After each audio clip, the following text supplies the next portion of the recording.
In August 2007, NRG, the company that proposes to build 2 new nuclear reactors near Bay City, Texas, where there are already 2 operating, announced that the costs of these 2 reactors would be somewhere in the $6 to $7 billion range, capital cost.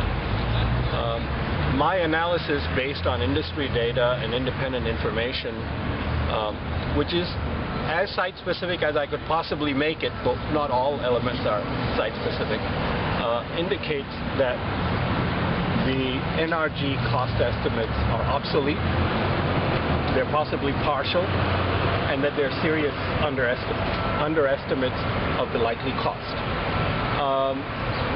Florida Power and Light, for example, made a thorough analysis of nuclear power plant capital costs and presented it to the Public Service Commission of that state.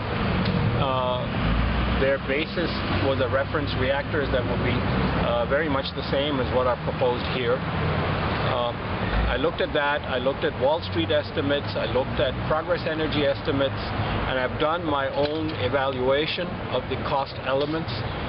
And I concluded that instead of $6 to $7 billion, this project cost range is likely to be in the $12 to $17.5 billion range. That is about 2 times or more than the announced cost. Now, that's not the full extent of the uncertainty or the possible upper limit, because I did not take into account real cost escalation. All of you who read the business pages know that the real cost of materials, copper, steel, cement, skilled labor, have been going up rapidly, and that's part of the reason that nuclear power plants today are estimated to be much more costly than they were 3 or 4 years ago. I have not taken into account any real cost escalation in the future. Only the past escalation that has already happened has been built into my estimates. My estimates are in constant dollars, so I have not taken any inflation into account.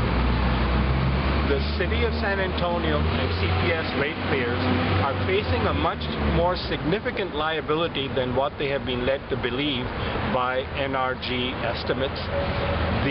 For example, the entire electric plant of CPS, the net value of that is $3.9 billion. CPS's 40% share of this proposed plant would be, in my estimate, in the $4.8 billion to $7 billion range.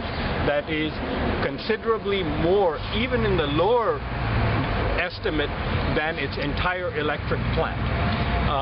And this would occur in only a few years, about 8 years, as currently envisioned. This is a decision of great financial magnitude at a time of great financial risk. I don't think it is news that we are living in a time of great financial risk, of the dollar going down, which I also have not factored in, of interest rate risk. Every large project that is a long gestation period project is very risky. There are alternatives to this.